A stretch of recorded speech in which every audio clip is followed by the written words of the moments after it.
It's Wildcat Central. It's halftime. That means it's time to talk to historian extraordinaire, Mr. Dan Ryan, who is on the phone once again to talk about the 1973 team. Dan, I understand we played one of the greatest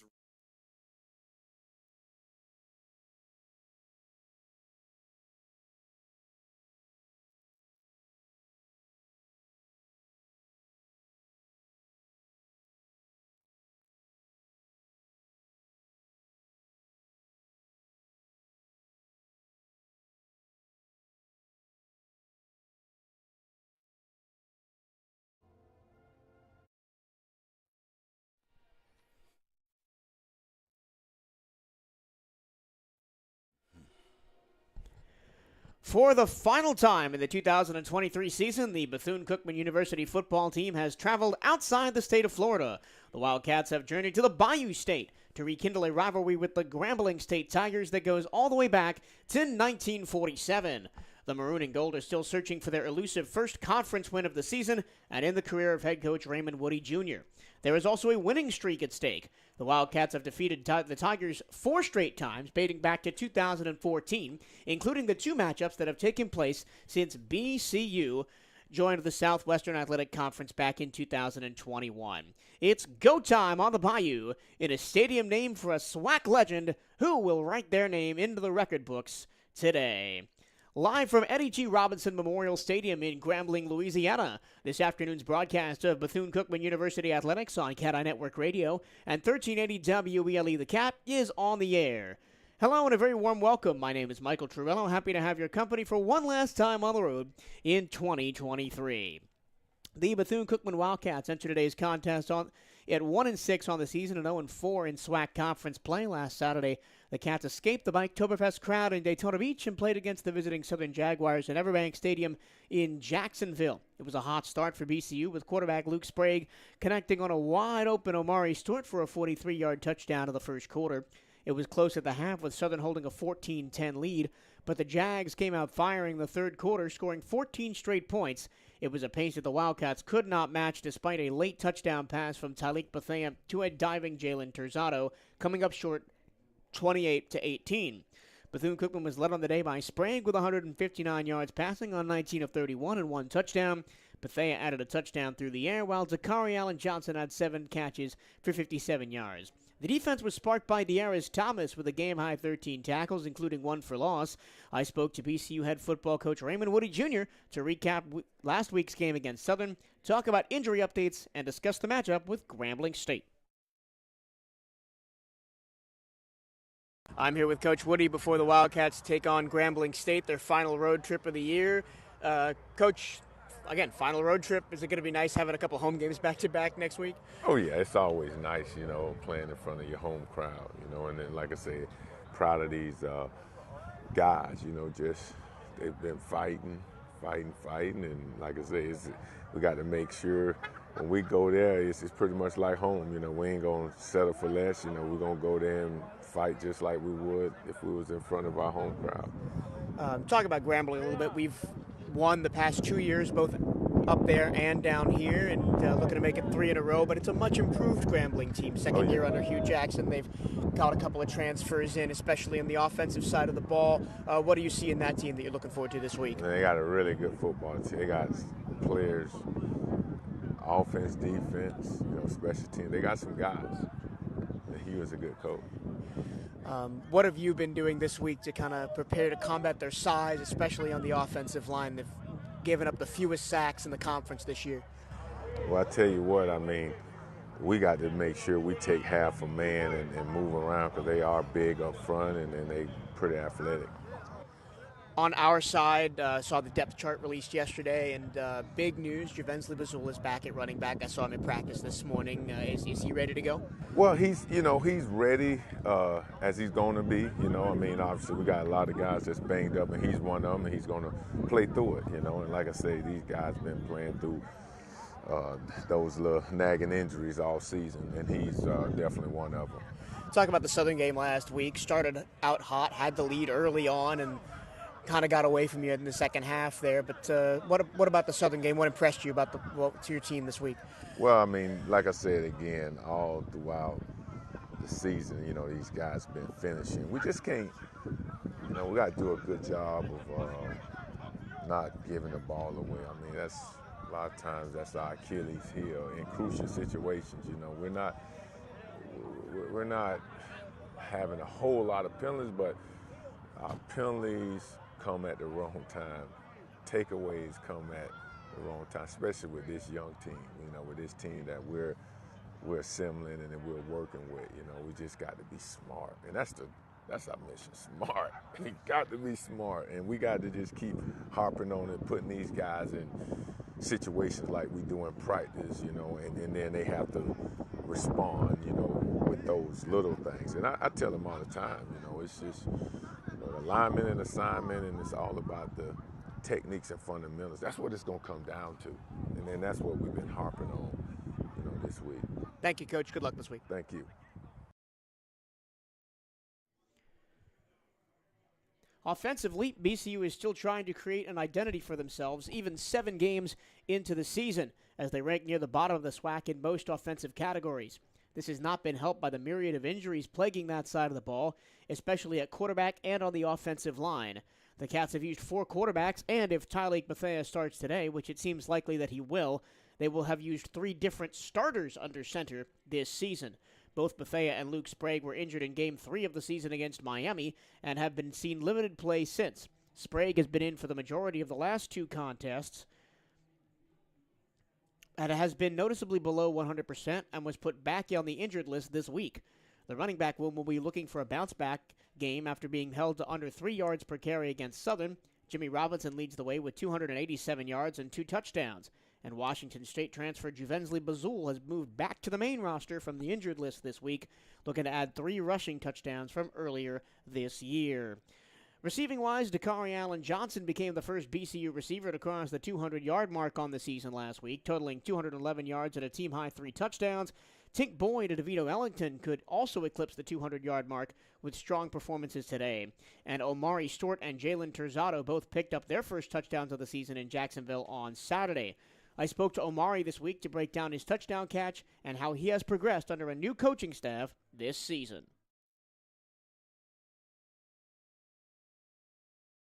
I'm here with Omari Stewart before the Wildcats take on Grambling State. Final road trip of the year for you guys. What has practice been like this week trying to get ready? Really trying to start off fast and stay fast so we can be able to finish and win out, because we be coming so close and not finishing every time. Last week against Southern, you had a big first half, couple of catches, big touchdown. Talk about that touchdown. Walk me through that play and what you saw. So it was a dead call. So they jumped outside and we had a free play. So I had a choice to go in the middle of the field or through the numbers. So the middle of the field was open. So I took it and got my opportunity to get my first touchdown. You really went hard with the screen on the first couple of series. Do you think that kind of brought the defense in a little bit and set up that big play? Yeah, because it's tempo. So when we go tempo, we going fast. So we going fast. They're going to want to try to get us fast. So we can't let that happen. You're from Miami Norland High School. What led you up to Daytona Beach and Bethune-Cookman? My mom and father went here, so they graduated from here. So that was one of my choices to come here and walk on. What's been working with Coach Woody and his staff been like this year as compared to last year when you were a freshman? I didn't play last year, so this is my first year. So I'm a freshman on the field, so I don't really know about last year, but I feel like we have a great organization going on. So we're good. Looking ahead to this week to Grambling State, their defense is pretty tough, especially on the outside. They don't give up a lot of yards. What have you been working on this week to try and combat that? Tempo, starting fast, same thing. And then we got a few plays and players like Dakari and Tink Boyd, all that. We got players, so we're going to make plays regardless. We don't care what defense they have. Thank you. Good luck this week. Thank you. The Wildcat defense has kept Bethune-Cookman in every game they have played this season, only giving up 18 points per game, adjusted to remove opponent direct points off turnovers. De'Aris Thomas game-high 13 tackles last week put him at a team-leading 67 for the season, good for 4th in the conference, and he's 2nd in solo tackles with 38. It's all been about the linebackers this year defensively as Shelton Quarles Jr. and Steven Sparrow round out the Cats' top 3 tacklers. The defensive line, led by disruptor Eddie Walls, have been getting after opposing QBs in the last 2 games, registering 4 sacks in each. And Omari Hill-Robinson became the first Wildcat with multiple takeaways this season as he picked up his second interception of the second half versus Southern. Speaking of the Southern game, defensive end Conroy Cunningham held himself a banner day, collecting 5 tackles, 2 tackles for loss, 2 sacks, and a forced fumble. I caught up with Conroy to talk about his performance and to look ahead to Grambling State. I'm here with Conroy Cunningham before the Wildcats take on the Grambling State Tigers in their final road trip of the season. Conroy, let's flash back to Southern last week up in Jacksonville. You had yourself a big day, especially in the second half. Tackles for loss, sacks. You basically did it all. Yes, sir. It was just a great performance by me, and along with our defense, had a great showing and trying to have a better showing this week. The defensive line and front seven, it's been kind of in and out with a little bit of injuries this year, people going in and out. You swap 4 guys in, 4 guys out sometimes on plays. How do you stay ready on the sidelines, just waiting for your time? I think it's about staying locked in and supporting your teammates even when you're not on the field, because that plays a part in winning. I feel like, when you support the team and the team supports each other, a big part in winning. You've been here for a couple of years at BCU now, and how have you handled the coaching transition this past offseason and into this season? I handled the transition very well. I feel like the new coaching staff came in and implemented some things, and I just try to stick to the plan and go with what they thought was best and support their visions and just try to do my best as a Wildcat. Going into Grambling this week, their offensive line, statistically very good. They've allowed the fewest sacks in the conference this year. What have you guys been working on to try and combat that this week? So we actually know about that stat, and it's a little bit of a challenge, a little bit of a ante up because we're excited about that. To prepare for them, we've been pretty much just working on different stunts, and they're supposed to be well-coached guys, so we're doing things to hurt their tendencies and things that they like to do. Final road trip of the year. You looking forward to be home the last couple of weeks? Yes, sir. We got after this week, we're back at home, and then we got one in the Classic in Orlando. So the traveling is definitely not too much fun. So staying at home is definitely a benefit. Thank you. Good luck this week. Thank you. Grambling State is 3-4 overall this season and 2-2 in SWAC play after opening their contest with wins over Texas Southern and Prairie View A&M. The Tigers have dropped back-to-back games at Alcorn State and against Alabama A&M. The Tigers averaged the second most points in the SWAC at 31 points per game. They've scored 28 touchdowns, second only to AAMU. The Tigers' rushing attack is led by Clarence Williams, who ranks third in the SWAC at 72 yards per game and 5.9 yards per carry with 4 rushing touchdowns. Quarterback Miles Crawley has been one of the top signal callers in the conference, completing 129 of 218 passes for 1,593 yards, 12 touchdowns with 5 interceptions. His top receiver, Antonio Jones, is second in the SWAC with 70 yards per game with a touchdown. Defensively, the Tigers rank near the bottom of the conference, allowing over 34 points per game. Corner Cedric Anderson has a pair of interceptions and 5 pass breakups on the season. And as the Grambling State Tigers take the field in front of us, I would like to welcome in for the first time this season former Wildcat football player, 2002 MEAC champion, and current adjunct professor at Bethune-Cookman University, Johnny Vickers. Johnny, what does BC need to do today to get their 3rd straight win over Grambling? Well, thank you for having me, and it's such a pleasure to be here. Today we have a couple of things that our team can do to be successful. So for the offense, number one, we have to have consistent quarterback play. Okay, we've had injuries, and right now the quarterback position has been a little bit shaky. We need to eliminate our turnovers, protect the QB, so that's a mission for our offensive line, and then establish our running game. Defensively, we need to play assignment football. Know where everyone is, but do your job. And we have to disrupt the offense by getting to the QB. It is a gorgeous day out here in Louisiana. Temperatures in the high 70s to low 80s. Barely a cloud in the sky over a stadium they call the Hole. It is built into the side of a hill, and really the press box where we are is on a ground level, and the stands and everything below us are straight down, almost a sheer drop into the bowl of the stadium. The Grambling State Tigers today on Senior Day black helmets, black jerseys, gold pants with a red and black stripe down the sides, and a chrome G reminiscent of the Packers on the helmets. Bethune-Cookman, gold helmets, gold jerseys, white pants, maroon numbers, white and gold trim. We are just about set to go here from Grambling, Louisiana. Final road trip of the season, and it'll be interesting to see who starts at quarterback for Bethune-Cookman. Everything's been going towards Tyleik Bethea, but we have seen the depth chart be wrong before. Yes, one of the things that you never know until the first snap what's going to happen and who's going to get out on that field. All we know is that whoever is out there is going to need to come out and make plays. Bethune-Cookman will receive the opening kickoff. It will be Grambling State to kick it away with freshman Tanner Rinker. He has already come in and made a big impression at kicker. Leads the SWAC in kicking points this season, currently leading the SWAC in field goals and second in total scoring as well. So, but need to keep them out of field goal range today. He's only a freshman from Castle Rock, Colorado, a long way from home playing his college football. Look, typically you don't hear about kids coming from Colorado to Louisiana. So, those are always special moments when a HBCU can expand its brand outside of where they normally are.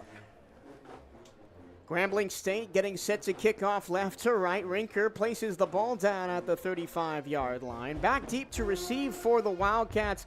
It'll be Darnell Dees and, turn your back to me, Dakari Allen Johnson.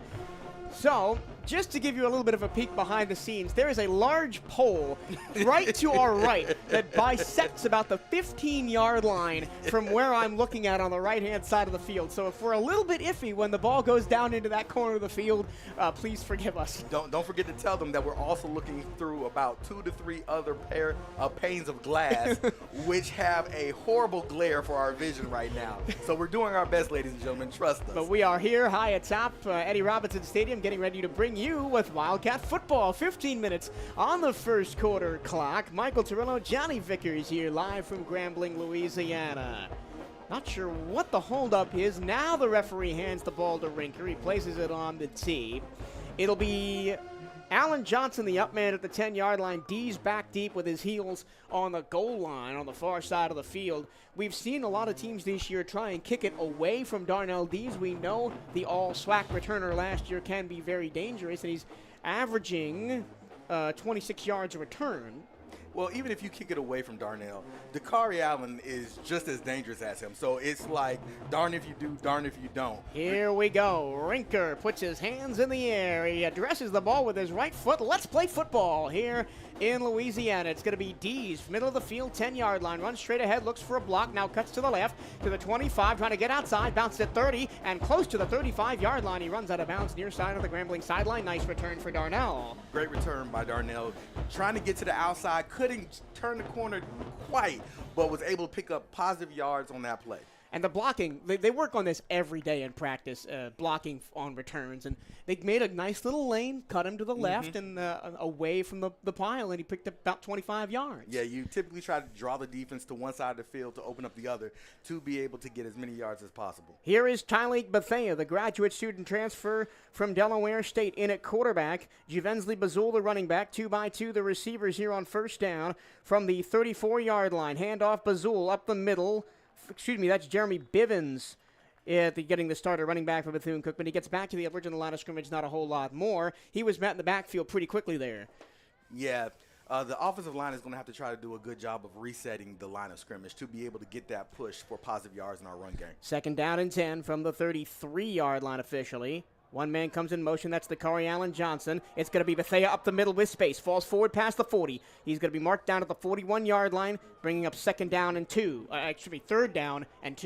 Great read by Bethea, being able to pull that ball and that O-line just making that lane for him to be able to put that big game. Third and 2, right to left from the Bethune-Cookman 41. Handoff Bivens, running right, looks for a lane. Into the pile, got one.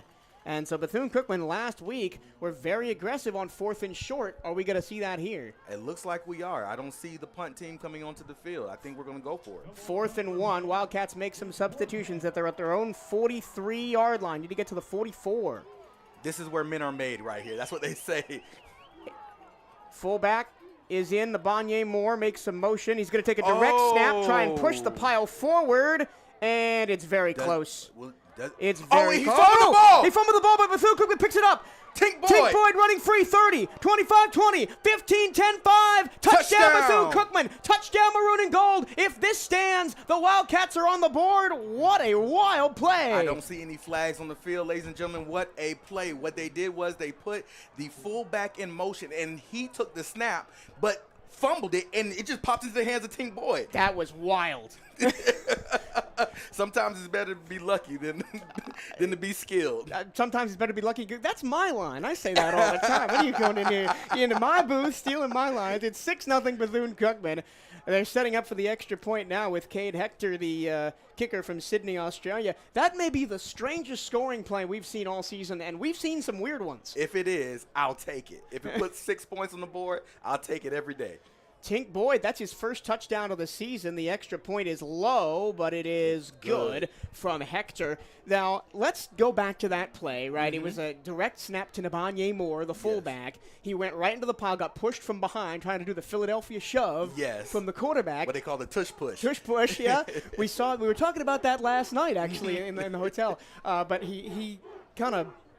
It's like the ball just kind of popped out of his arms, and Tink Boyd, just standing by the pile, goes directly to him, and then he just it's called awareness. He was aware, got the ball, the whistle didn't blow, so you know what you do? You play until the whistle.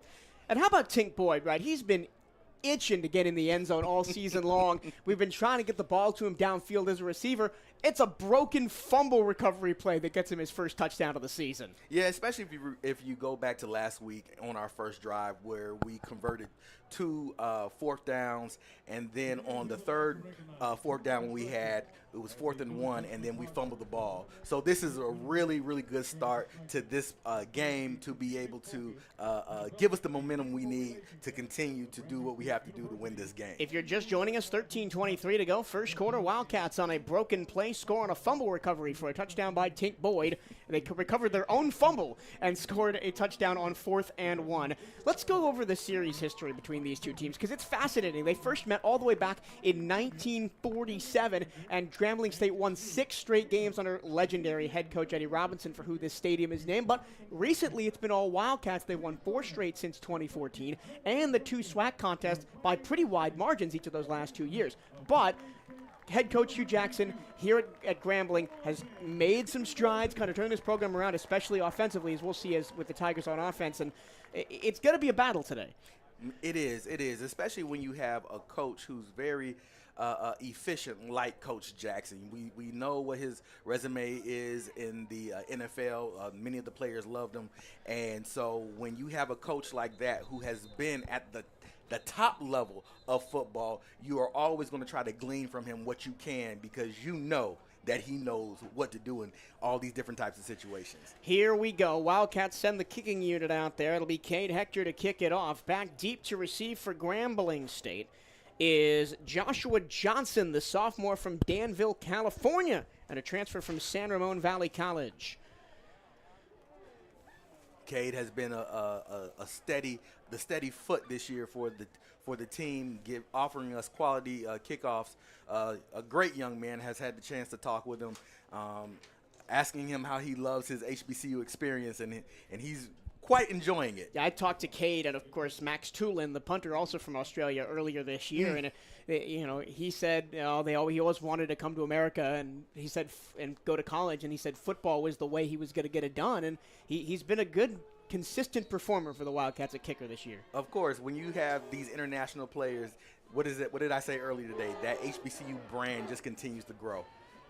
Kick high in the air, fielded by Jackson at the 5-yard line. 10, 15, 20, cuts back middle of the field, has a lane, 25, 30. He's going to be dragged down near the 35-yard line at the 34. So exact same starting field position for both teams on their opening drive. Yeah. You have to make sure that you stay in your lanes on the kickoff, because if you do not, that one little space can spring a returner for big yardage. Correct, that was Johnson on the return, not Jackson. My apologies. Miles Crawley gets set to lead this Grambling State team at quarterback. 1,583 yards on the season, 12 touchdowns, 5 interceptions. The transfer from Alabama State made some noise in the SWAC over the offseason. First down and 10. Bunch formation, 3 right, single, all the way out to the left with 4 down linemen for Bethune-Cookman. It looks like they might be coming on the blitz. Crawley takes the snap, handoff middle. Nowhere to go for the running back, Chance Williams. Absolutely hammered by Adrian Hall in the backfield, loss of 1. And that's what I was talking about playing good assignment football. Right there, they managed their gaps and dropped the runner for a loss. Second down and 11. Clock running, 12:52 to go in the first quarter. 4 down linemen for Bethune-Cookman. 4 receivers to aim at for Crawley, with Williams still in the backfield. 4-man rush. Crawley short middle, caught. And the receiver's going to be dragged down to the 40, gain of about 6. Great pass, not a very long play, but just taking what the defense gives you, stopping short when they're playing zone and just showing the quarterback your chest. That was Lyndon Rash on the reception. 3rd down and 5 from the 40. Crawley snap, batted up in the air at the line of scrimmage and incomplete. Adrian Hall again with a massive disruption. And I talked to the defensive line earlier this season after Amari Jones had that pick 6 against Memphis, and they said they practice what they call matching hands. So when the quarterback goes to throw, they put their arms up and match hands, and that's how they were able to knock down a lot of these passes. Yes, it's about disrupting passing lanes, and that's exactly what Hall did. Got his hands up, was able to disrupt the passing lane, and almost get an interception. This is the punter, Jimmy Isles, the senior from Airport West, Australia. Oh, we got another Australian in the house. Australian battle of the kickers today. Isles gets this away. Darnell D's back to receive. Excuse me, that's the Corey Allen Johnson. Fair catch, far side, inside the 20 at the 17-yard line. So, deep field position for Bethune-Cookman. And besides the broken play for the touchdown, what did you see from the BCU offense their first time out? Right now, I think they're still trying to find their identity in this game. I'm still looking for the offensive line to reset that line of scrimmage, to be able to get that push for positive yards, especially in our run game. We were stopped. And if it wasn't for that ball popping out and Tink Boyd recovering it and taking to a touchdown, we may not have got that first down. Here we go. Bethune-Cookman first down and 10 from their own 17-yard line. 12 minutes to go. The snap gets behind Bethea, back into the end zone. It's going to be a touchdown. Safety. Is it a safety? Nope, it's a touchdown. Recovered by Grambling State. Bethea was not ready for the snap, and it's a touchdown for Grambling State. This has been every game, Johnny, every game. Direct points off turnovers. I mentioned it in the opening that we are allowing 18 points per game without those turnovers. With those turnovers, it's all the way up at 30.4. And that's one of the things I said at the beginning of the game. We have to make sure that we eliminate turnovers. These are the type of things that we call mental errors. You cannot have mental errors when you are playing a team like Grambling, because they will capitalize. And they did just that. It's a 16-yard fumble recovery for a touchdown. So both teams have scored on fumble recoveries. Rinker, extra point up and good. That's good. And with 11:55 to go in the first quarter, it's 7-7. Yeah, we have to be able to make sure we do not make those mental errors, those things where the center snaps the ball and the quarterback is not ready. Bethea was trying to recover the ball for at least a safety so they wouldn't get the full 6 points, however, was not able to fall on it.